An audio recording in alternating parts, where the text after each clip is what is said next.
Les petites souris nommées Messi ici au Mali créent d'énormes dégâts dans nos maisons et lieux de travail. Que faut-il faire pour se débarrasser de ces rongeurs? Voilà une interrogation qui trouvera sa réponse dans ce journal. Le secteur de la mode au Mali semble crouler sous le poids des préjugés et de l'incompréhension par une frange importante de la population malienne, un fait qui n'empêche pas les acteurs du secteur de mouiller le maillot au quotidien. Nous en parlerons dans quelques instants. CHAN Algérie 2022, en ouverture du groupe D, les aigles locaux du Mali ont obtenu le nul arraché de haute lutte face aux Angolais. Le résumé du match en fin d'édition. Très heureuse de vous retrouver, mesdames et messieurs, bonsoir et bienvenue dans cette édition. L'association Changement de mentalité pour le développement vient d'offrir plus de 500 livres et 70 MP3 aux enseignants et étudiants de la section anglaise de l'école normale supérieure. Le geste hautement salué par les bénéficiaires est l'œuvre d'un Malien de la diaspora du nom d'Abdul Salam Maïga qui vit aux États-Unis, Aïssata Dite Koumakani. Ces enseignants et étudiants de la section anglaise de l'ENSIP viennent de bénéficier des livres et disques des mains d'Abdul Salam Maïga, un ancien étudiant de l'ENSIP et écrivain malien résidant aux États-Unis. Un geste bien apprécié par les responsables de l'établissement. Pour les donateurs, le choix de l'ENSIP n'est pas fortuit. L'ENSIP, l'école normale supérieure, était une école redoutable. Elle l'est toujours, à mon sens. Et c'est ici que sont formés beaucoup d'éminents hommes de lettres de notre pays. Et c'est pour justement encourager les élèves qui sont dans cet établissement à être dignes de leurs dévanciers et à faire comme eux. Merci M. Maïga pour cet acte de patriotisme. Être si loin de son pays, mais également continuer à penser à son pays et penser à son pays de la meilleure des manières. En envoyant des livres, je pense que c'est la meilleure des manières pour contribuer au développement de son pays. Comme on le dit, une nation qui ne lit pas ne grandit pas. Les bénéficiaires se disent ravis d'avoir ces livres d'anglais qui viendront approfondir leurs connaissances.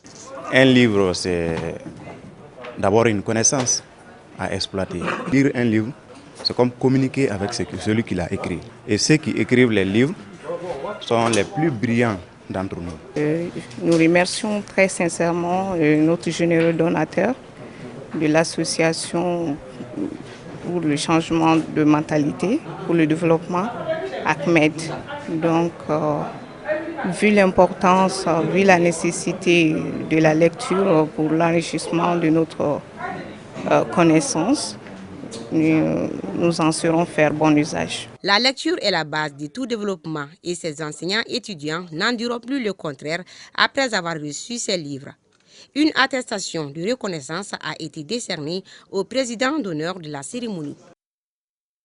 Le moral et la morale sont deux concepts que nous employons dans la vie courante sans prêter attention à une quelconque différence.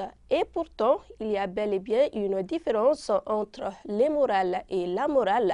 Si le premier désigne l'image instantanée de l'humeur du moment, la morale, quant à elle, désigne le comportement, ce qui est permise. Elle est une discipline enseignée depuis le premier cycle. Dalla Traoré nous donne plus de détails. Comme il l'a si bien dit, c'est une première pour lui d'entendre qu'il y a une différence entre les deux concepts.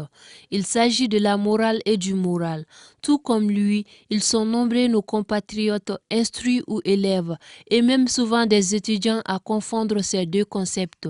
Pourtant, l'un est enseigné à l'école. Effectivement, ce sont des concepts qui fatiguent un peu, parce que les gens ont tendance à les confondre. Les élèves, malheureusement, beaucoup d'élèves ne le savent pas, parce qu'ils pensent qu'il n'y a pratiquement pas de nuance entre morale et morale.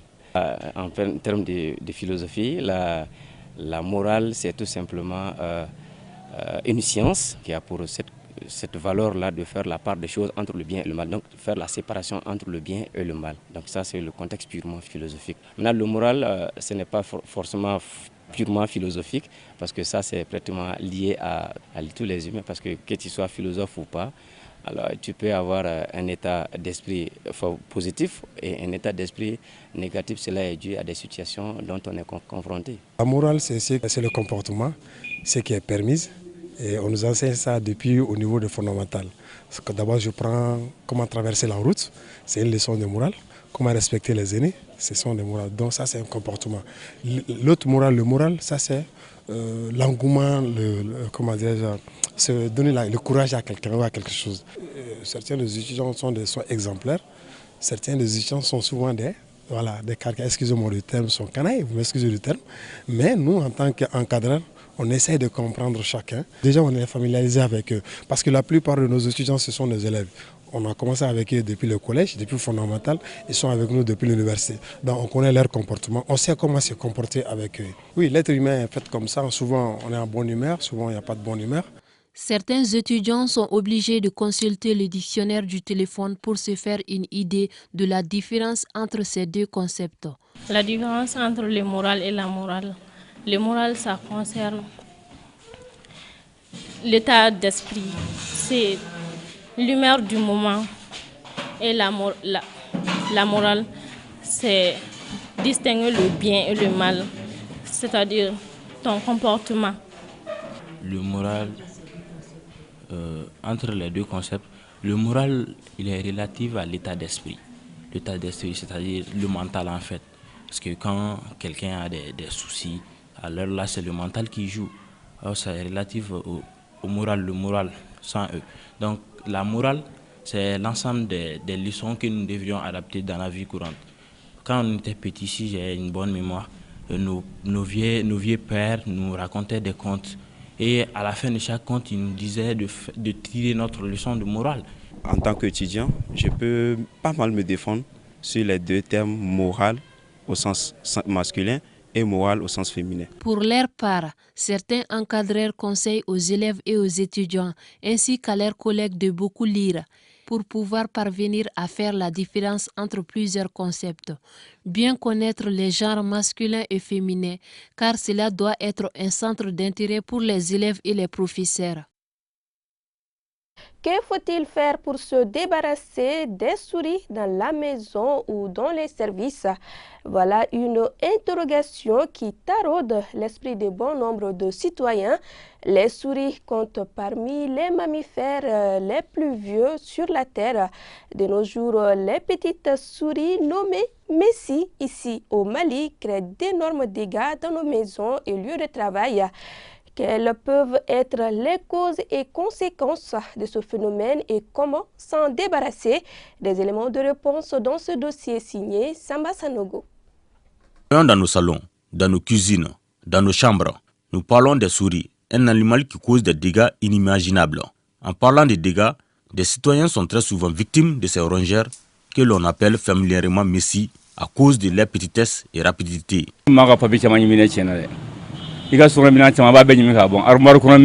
Les souris font des dégâts énormes dans notre maison. Par exemple, elles mangent notre billet d'argent, nos papiers, nos armoires.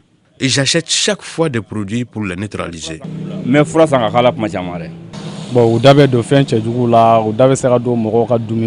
Ces souris sont dangereuses parce qu'elles mangent nos nourritures. Elles ont des microbes. Elles mangent nos vêtements. J'utilise des produits de graines ou de poudre qui sont parfois efficaces.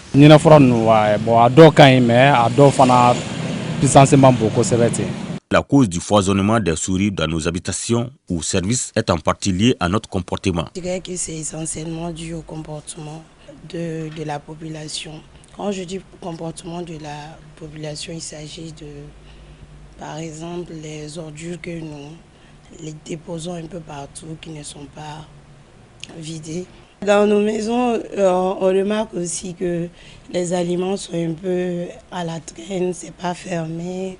Pour notre spécialiste, la présence des souris dans nos maisons et services constitue un danger pour notre santé. Ces rongeurs, ces rats peuvent être porteurs de certaines maladies, de certaines zoonoses. Quand je dis zoonoses, il s'agit des maladies qui sont transmises de l'animal à l'homme et vice-versa. Il existe des solutions pour se débarrasser de ces souris dans notre environnement. Je dirais d'abord qu'il faudrait une hygiène de vie. Et aussi, je dirais que de vider régulièrement les poubelles et souvent faire le tri des ordures. Il faudrait aussi conserver nos aliments dans des conteneurs en verre ou dans les plastiques qui sont vraiment résistants. Au-delà de ces moyens de prévention, nous pouvons aussi utiliser les moyens chimiques pour lutter contre ces nuisibles. Et il faut savoir que l'utilisation de ces rodenticides peut être un danger pour nous-mêmes. La personne qui utilise le produit, il faut qu'il se protège par des gants, par des cache-nez pour sa propre santé. Moi, je vends les produits qui neutralisent les souris, mais ces produits sont nombreux et dangereux pour l'homme. Il y a des graines, des poudres noires et blanches, et c'est efficace pour se débarrasser des souris. Mais je conseille aux utilisateurs de ces produits de prendre des précautions et j'ai des clients qui viennent acheter. La problématique des souris reste un casse-tête dans notre société. C'est la raison pour laquelle l'extermination doit être notre cheval de bataille. Le secteur de la mode au Mali semble crouler sous le poids des préjugés et de l'incompréhension par une frange importante de la population malienne, un fait qui n'empêche pas les stylistes, mannequins et promoteurs d'agences de mannequinat, de photographie et de publicité de mouiller le maillot au quotidien pour le Mali. Aujourd'hui, avec l'avènement de nouveaux acteurs à la créativité débordante, la mode malienne semble avoir de beaux jours devant elle. C'est ce qui ressort de ce reportage signé Awa Kamara.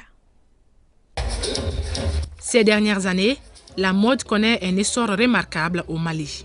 Un engouement qui s'explique par l'intérêt manifeste d'une jeune génération d'acteurs dont la créativité, alliant tradition et modernité, donne de nouvelles couleurs à la mode malienne. Nos tissus locaux, tels que le bogolan et les pains tissés, sont ainsi utilisés par les stylistes en tant que textiles vedettes. On est capable de faire toutes sortes de modèles, que ce soit pour les hommes, les vestes, les chemises, pour les femmes, les robes, les jupes, les ensembles, ce qu'on appelle les tenues aériennes. Et récemment, on a cousu pour les dames qui sont enceintes. Donc, tous les modèles sont possibles aujourd'hui. Il suffit seulement qu'on sache quelle est la tendance au Mali. Les tissus locaux sont très appréciés par la clientèle, mais nombreux sont ceux qui sont démotivés par leur prix. Une situation à laquelle les stylistes tentent tant bien que mal de trouver une solution. Nous avons des problèmes de matières premières et cela joue évidemment sur les prix. Parce que quand il faut aller chercher les fils ailleurs ou même le tissu ailleurs, donc le coût de transaction et le coût de transport feront que le prix d'achat serait très cher. Nous avons trouvé une solution pour donner des morceaux sur d'autres tissus qui commencent à marcher. Donc ça rabaisse les prix et tous les Maliens pourront porter. On ne peut parler de mode sans parler des mannequins. Ces derniers sont déterminés à propulser la mode malienne au plus haut sommet. Il s'agit pas des mannequins, mais il s'agit de nos valeurs. Parce que les mannequins n'ont pas à faire ces photos-là nus. Non, ils vont porter quelque chose. Cette chose-là, c'est quoi? C'est la valeur du pays. Les uns et les autres qui sont là, qui ne sont pas dans les domaines, seront attirés par ces choses-là et vont l'acheter ainsi qu'à l'extérieur. Parce que c'est ces images-là qui sortent. Les acteurs de la mode sont aussi des ambassadeurs du pays. Lorsque on nous présente des collections telles que Renaissance, Mon pays, ma fierté, là, on marche avec une certaine fierté. On marche avec une certaine fierté parce que là, on représente le pays en fait. On représente le pays au niveau national comme au niveau international. Nous essayons de mettre en valeur la culture, de mettre en valeur le nouveau, de mettre en valeur l'avenir de la mode. Afin d'atteindre leur objectif commun, les différents acteurs évoluant dans le domaine de la mode préconisent une synergie d'action autour de toutes les initiatives susceptibles de donner plus d'élan à la mode malienne. Sport CHAN Algérie 2022, en ouverture du groupe D, les aigles locaux du Mali ont obtenu le nul 3 buts partout face aux Angolais. Ce match nul arraché de haute lutte va obliger le Mali à gagner son prochain match face à la Mauritanie pour prétendre une qualification en quart de finale. Sregato Sissi. De ce match à le temps. Le pire a été évité à Oran en Algérie. Les aigles locaux du Mali sont revenus de loin face aux Palancas Negras d'Angola, concédant le nul spectaculaire de 3 buts partout en ouverture du groupe D. Menés au score 3-1, les aigles ont eu les ressources mentales de recoller au tableau grâce à Hamidou Sinéago, Mamadou Yoro Diaby et Ousmane Koulibaly Kalaba. Un nul de 3-3 pour démarrer la compétition dans un groupe à 3 où le premier se qualifie pour les quarts de finale. Le match Angola-Mauritanie du 20 janvier sera scruté à la loupe par le staff des aigles locaux. La prochaine sortie du Mali est prévue le 24 janvier face à la Mauritanie. Les joueurs auront quelques jours de repos et l'encadrement technique le temps de mettre les points sur les i. Ça passe ou ça casse. De la BNDA SA et de la SOMAGEP SA porteront des maillots neufs à l'occasion de la finale de la 14e édition de la Coupe de la Banque nationale de développement agricole BNDA, prévue ce samedi sur le terrain de l'AS Real de Bamako. La cérémonie de remise de jeux de maillots s'est tenue au siège de la banque. Mahamadou Ama. Des tuniques de foot, voilà le lot d'équipements sportifs que la Banque nationale de développement agricole BNDA vient d'offrir aux finalistes de la 14e édition de la Coupe BNDA, BMS SA et la SOMAGEP SA. Depuis 2008, cette compétition est organisée pour favoriser l'épanouissement et la solidarité entre les entreprises implantées dans les quartiers des affaires de Bamako. Hamdallah ACI 2000. Le comité sportif, le syndicat et toute la direction générale de l'époque doivent être félicités pour ça parce que vraiment, je pense que c'est devenu une institution. Qui dit solidarité aussi, mais quand il y a de sport, ça veut dire que nos personnels aussi sont en forme. Donc c'est tout bénéf pour nos entreprises, que nos agents soient, disons, en bonne santé. Et voilà vraiment l'esprit de cette coupe. Cette initiative est saluée à juste titre par les récipiendaires, qui sont la BMS SA et la SOMAGEP SA. Bien vrai qu'on aurait souhaité que ça soit également la BNDA. Parce qu'on comptait que l'année passée, ils nous ont battus en finale. Donc on voulait prendre notre revanche. Mais ce n'est que partie remise. La SOMAGEP s'est qualifiée pour cette finale. Et nous leur demandons de faire un bon match. Et surtout que ça soit dans un bon esprit. Et que le fair play règne sur le terrain. Le représentant de la SOMAGEP SA a quant à lui saisi l'occasion pour dévoiler l'ambition de son équipe pour cette finale. Avant de dire quoi que ce soit, je vous dis que nous avons signé un pacte avec cette coupe-là. Elle doit obligatoirement revenir à la SOMAGEP. La dernière édition, on n'a pas participé. Voilà, donc nous sommes nostalgiques de cette coupe. Sinon, nous l'avons pris quelques fois. Réponse samedi prochain sur les rectangles verts de l'AS Real de Bamako.